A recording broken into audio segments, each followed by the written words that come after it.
All right. So I really wanted to share what I shared on Instagram yesterday. So if anybody didn't catch my interview with Black women in opera, um, go check it out.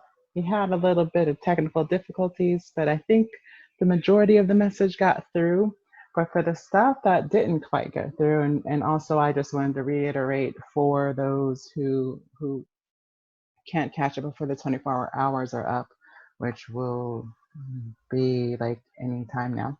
Um, I wanted to go through some of the stuff at the end. I got a really great question from Namakau, which was um, what what last advice that I want to give to singers and performers that are dealing with cancellations and being at home in isolation right now, and um, and she just brought up the fact that a lot of people are hurting right now, and I have seen it in some of my singer groups. People are having active like triggers of trauma, meaning that if it's active, sometimes you can't even sing. Like you don't want to sing as part of it, but a lot of it might be just literally not being able to sing. Um, and if it's that severe, then for sure this is the time to take care of yourself, right? This is not about getting back to singing right away, especially in our performance mindset. This is about just vocalizing for you. And my students know this because my students and clients know that I'm all about this, the voice healing and serving and giving you joy, and you recognizing that before you ever think about performing and in front of people that may or may not love you, right? Um, so, so yeah, I want that to first be recognized with themselves, so they can be joyful and confident in what value they have to offer themselves and others, right?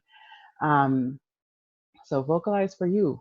Start with, and it doesn't have to be singing, right? If you're not ready to sing yet, then it can just be vocalizing, like humming, like, and I always do sighs because they're just naturally relaxing. So you just go,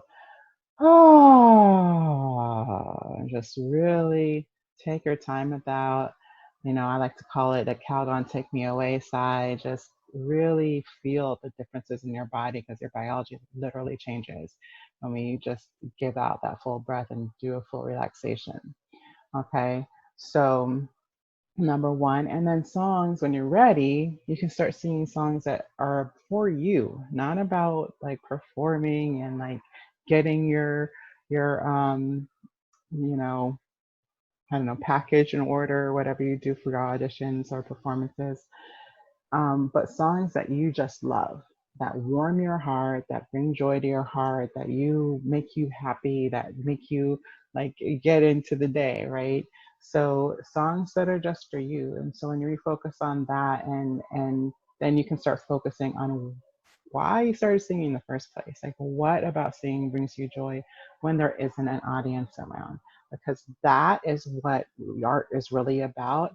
And when you have a really good understanding of that, that's when you really can start understanding what art, like a professional career, looks like for you. That might not look like what we've been told is success. So it doesn't mean that you're going to be absolutely famous. It doesn't mean that you're only going to make money from singing. Like those things that we think are success may not be success for you if you only want to perform in certain ways. If that's not your whole life, like family comes first. Like you might have things and initiatives for the world or for your community that come first for you, and that's okay. And that doesn't mean that you're any less of an artist or performer. If you decide to share that time with other things that are equally important and valuable in your life, and you shouldn't feel ashamed either way, right? You can give as much as you want on stage, and you can give as much as you want in whatever passion venue that you have. And for a lot of us, that's our business, right? A lot of us have side gigs because we've decided to push forward on one of our other awesome creative ideas. And the more we value our creativity as a whole, including our vocal creativity, regardless of how much fame it garners, then the more we start realizing how valuable our actual creative abilities in our businesses. Okay. Second, is go on social media. Like, you have time now. Maybe no. Maybe you have children and it's harder still. Like, I know it's hard for me because my husband's all around, always around now. But maybe social media is a little harder, but still do it. This is a time to build your community, to connect with the people that are not just your family and friends. Like, your family and friends and the people that have been with you during their whole career, like that kind of thing. They're awesome because they have your back. And there's another community out there for you that just loves you because they connect with you on the things that you like. So, not necessarily all about what you do as a performer again on your full hog career, but what do you like? Like, um, I like the Little Mermaid, so I have on my SoundCloud. I have I have one of the Little Mermaid songs because it's one of my favorite songs. Yeah, it's right alongside some of the rep that I use for my auditions, and but it's social media, so like if some random industry person sees it on there, then they should just realize, hey, this is social media, and if you have a problem with my Little Mermaid, then we can go, okay, like that's totally okay with me. So sing stuff that is fun and cool. Like, if you like it, the people that like it, right? So don't hide the quirky stuff. If you have a cute song that you sing to your kids before they go to sleep, if you have just a song that you break into before you do the dishes, whatever, just do something fun for you and the people who like you. And if you don't know who that is yet, the way you find them is by doing this stuff, right? So sing stuff that's cool and unique.